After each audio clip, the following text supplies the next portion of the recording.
Okay, before Turkey, you went to India and met your counterpart there, and you obviously became the talk of the town with that visit, and it sparked great enthusiasm in India. You agreed upon taking some confidence-building measures there. Could you evaluate the latest in Pakistan-India relations and what kind of progress you're planning to obtain? Now, Pakistan-India relationship, as you know, is probably one of the most complicated relationships, not only in the region, maybe in the world. And it's a relationship which has been mired by trust deficit and many different bases for hostilities. There are some core issues between the two countries which should have been resolved earlier, which still stand unresolved.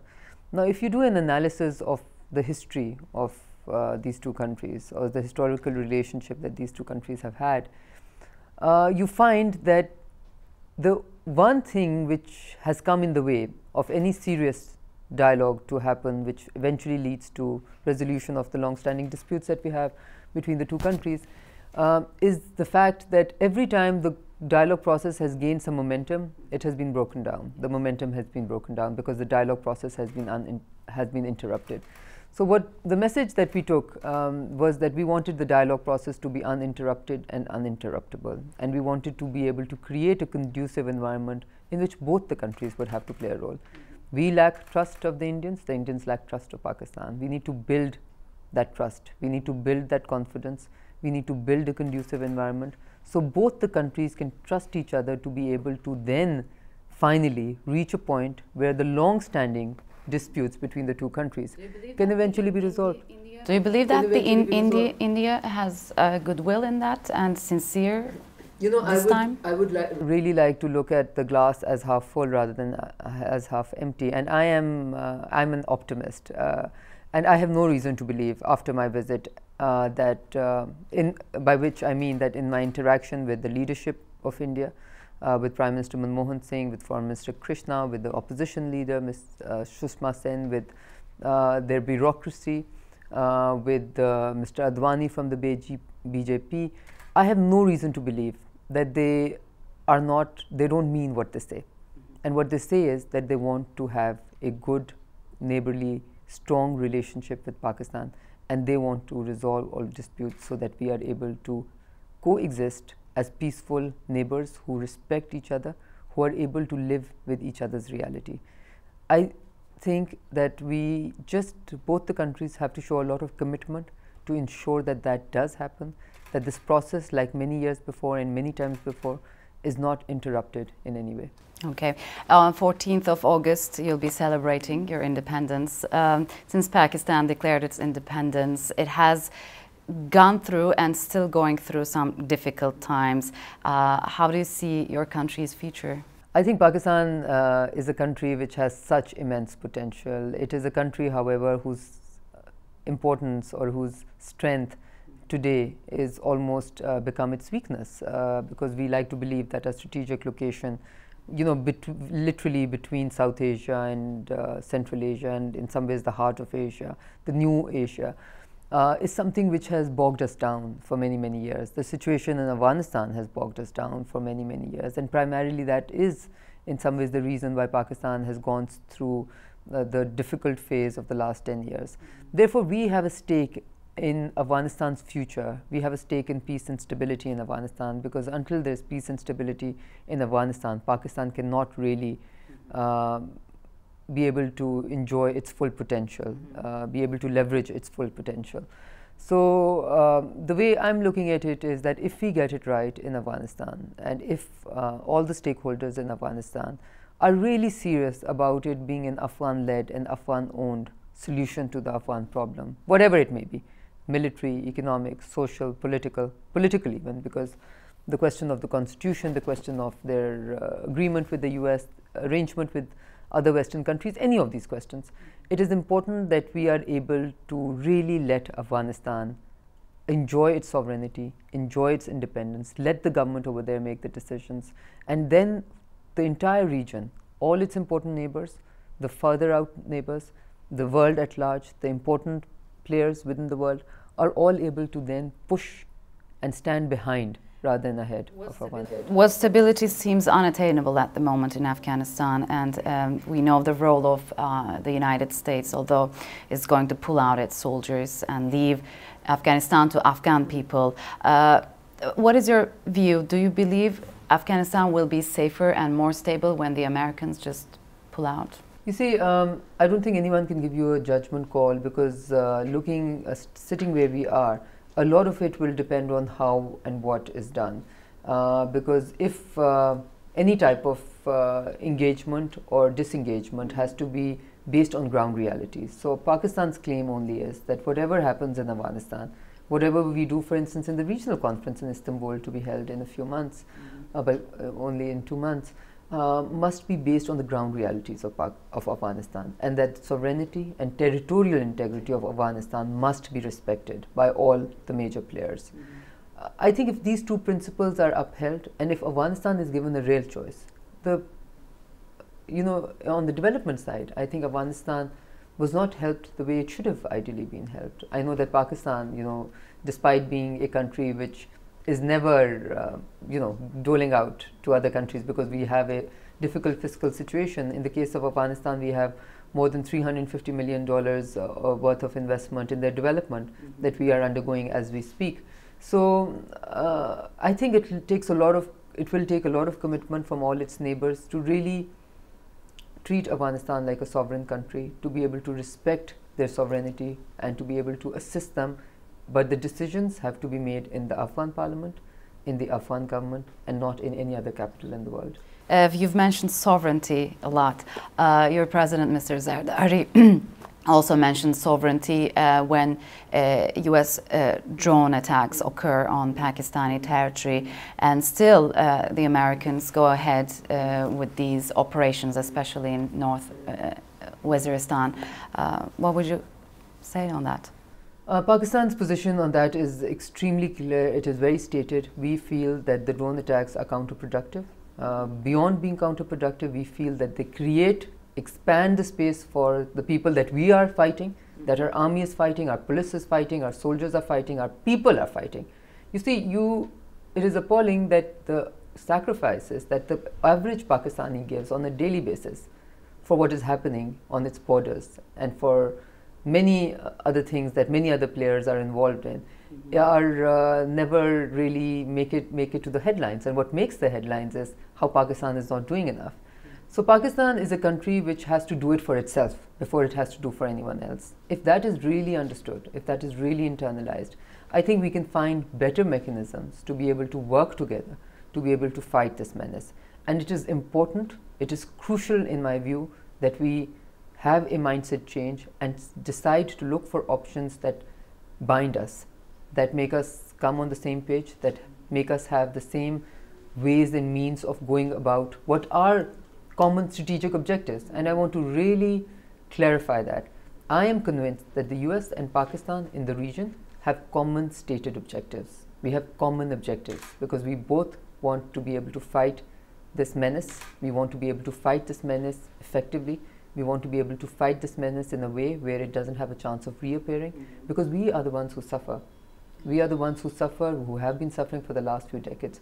Now, if you're not able to do that, and if we all continue to fight this menace in a solo fashion, in a solo way, then I feel that we will have more worries to come in the future. So you do not accept criticisms that Pakistan is not doing enough? Absolutely not. And I don't think your record will show you that, because we have operations in parts of Pakistan, in many areas in Pakistan. We have deployed more troops on our western borders than are available on the other side, with all the forces combined. So these are real costs. These are real economic, social, political costs. And for a country who is bearing all of these costs, not to get the recognition is certainly not a happy place to be in. So you've mentioned the United States and Pakistan have common strategic goals, but with the Osama bin Laden operation, the relations strained a lot. How is it going so far? Have you been able to catch up with this tension? Have you? I think we're catching up, and more than catching up, as I said, if you have common objectives, then it should not be very difficult to be able to mend ties. However, for any two countries to be able to cooperate effectively and to be able to cooperate meaningfully, it is important that we respect the certain principles by which the rules of engagement are clarified.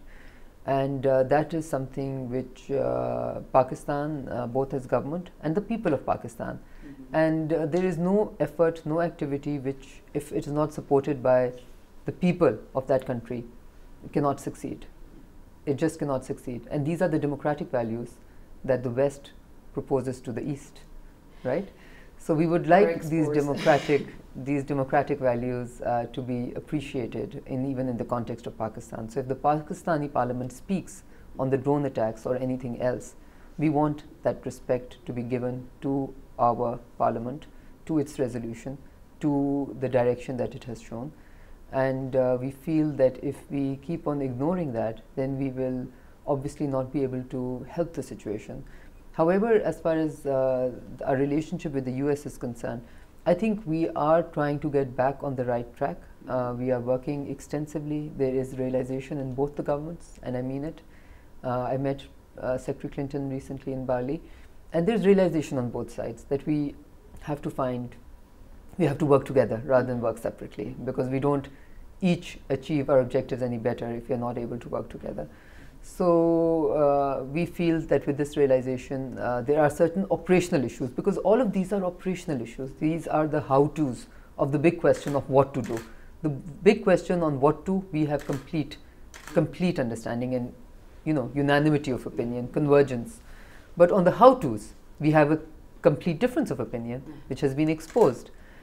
So we are, of course, we want the fact that there are casualties in these incidents to be respected, to be considered, and we want it to be understood that a Pakistani life is as important as any other life, because at the end of the day, it is, the Pakistani citizen as important to us as another citizen of another country is to them. What personally you felt when you first heard that Osama bin Laden was killed in Pakistani soil? You see, okay, now there are two factors in this. That Osama bin Laden was killed was, I think, for anyone who was, I can't say that there wasn't an element of relief.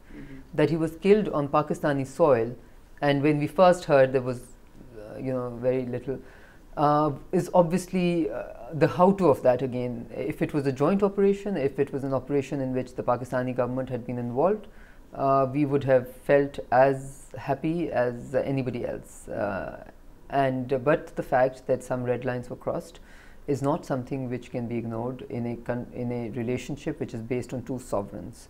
And these are the principles of equality which are within the UN Charter. These have to be accepted and appreciated and respected. And if they are not, then we look for problematic times and problematic relationships. But as I said, I think there's a great deal of realization within the US also, at least in the government side. I think the US-Pakistan relationship, the management part is much more sensitive than we have taken it to be. There is currently a lot of animosity within Washington about Pakistan. I understand that, I realize that, I accept that. In the same way, there's a lot of animosity in Islamabad, in the people of Pakistan against the US for many reasons. They must appreciate, understand, respect that, and we must be able to do some behavioral change. We are looking for re-engagement with them. We have proposed to come back and see how to be able to redefine the rules of engagement if that is what is required, and move on. You felt angry, you felt disappointed, you felt furious? You see, it will be impossible not to feel extremely disappointed with a thing like that, because you are cooperating in this where you have had the more losses. You have had more losses than anybody else. You've had more sacrifices than anybody else. So in an incident like that, if it is done without taking you into confidence, then what is exposed is a great degree of trust deficit. Now that trust deficit, which is exposed on the US part, has resulted in a much higher degree of trust deficit on the Pakistani side, and that is a fact which needs to be catered for. So these are all realities, and how we manage the relationship, how we act it out, therefore it becomes extremely important that we are careful with how we manage any relationship, and we don't take for granted the red lines which are established. If there are certain issues which are well known, if there are certain positions which are well known, and we do not show respect to those positions, there will be repercussions. Then we must be ready for the repercussions. So you believe that the US will make it up to you? No, we believe that we have this is a relationship which is extremely important for both the countries, and we are not looking for a making up over here. Okay, I think that those are the wrong words to use. But we believe that we must both respect each other's given stances. We must both respect each other's positions, which are, as I said, there's a convergence of our overall goals and objectives. It's the ways and how we must give each other political space. The political space that is required for a fight like this to be taking place in a country like Pakistan needs to be expanded by the West rather than being contracted. We feel that currently, with the type of noises, with the type of sound bites, with the type of headlines that come in from the West, mostly that space is being contracted. So you received a lot of attention with you being the youngest foreign minister of Pakistan. You don't like to be compared with Benazir Bhutto because you say that your political party has managed to raise a lot of women political figures. But how does it cater to you being a foreign minister or any minister in a country like Pakistan? You see, on the comparison with Ms. Benazir Bhutto, Ms. Benazir Bhutto is a leader of the highest stature in Pakistan, and she is a leader to the world also. She was a leader to the world. And she has had immense sacrifices for democracy throughout her life. She has had a very, very difficult life and made sacrifices, active, known sacrifices. So she was a leader of a level which is not known in Pakistan. As far as being a woman politician in a country like Pakistan is concerned, I have not found it to be very difficult, to be quite honest. You know, I must not make more of it than is there. I have worked for the last 7 years in the federal government. I have been elected twice to the parliament. I have fought my elections. And I can't say that any point, if anything, I think certainly on the seriousness of purpose and being very businesslike, being a woman, you have to be doubly careful of that. That I admit and I accept. And because sometimes being a woman, you will get attention for the wrong reasons. And that is something that, you know, anyone would be very sensitive about.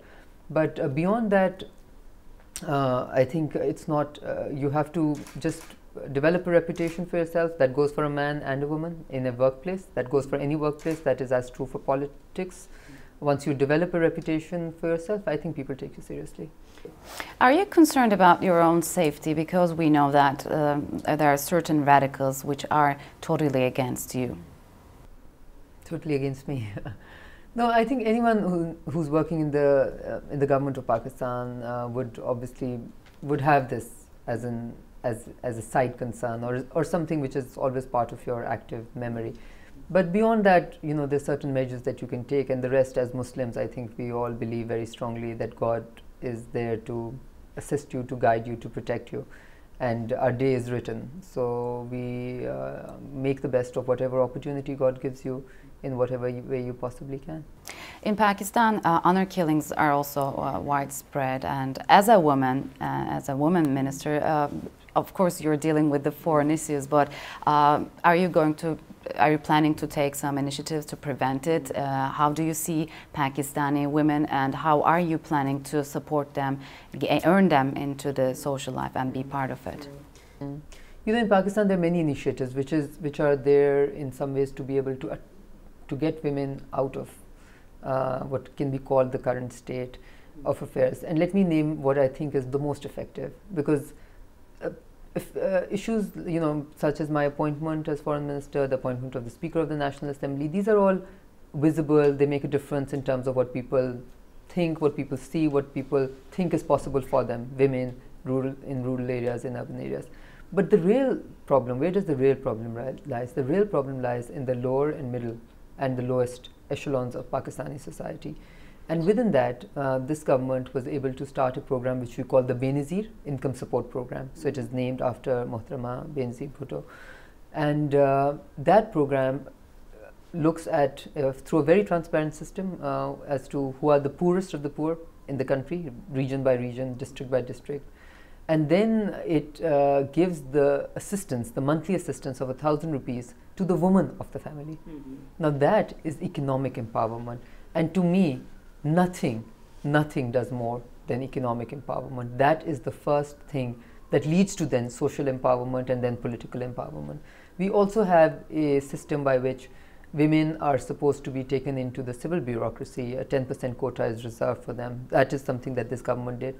This government also made some very effective laws on harassment in workplace, other issues like this, even family laws, improved on those. So all of these laws and these things are being done, right? But at the end of the day, the fabric of society has to learn to respect women more. And to me, that comes from empowerment. That comes from empowerment more than anything else. I think social empowerment follows economic empowerment. You know, I'm happy to say that in my own way, in a personal capacity, where my mother runs a school for about 200 girls, which she runs herself, we started an economic empowerment program right next to it, in the same facility, just teaching women how to sort of sew and do hand embroidery, which is now sold in one of the best outlets in Pakistan and is earning them almost anywhere between 2,000 to 3,000 rupees a month, or at least 1,000 rupees a month. Now that in a sustainable fashion is the best thing, these type of things. So when I say the Benazir income support program, and which is really the President of Pakistan, President Zardari, has really put his heart and soul behind that program and really taken it to a level where now it is reaching almost 7 million households, 7 million people.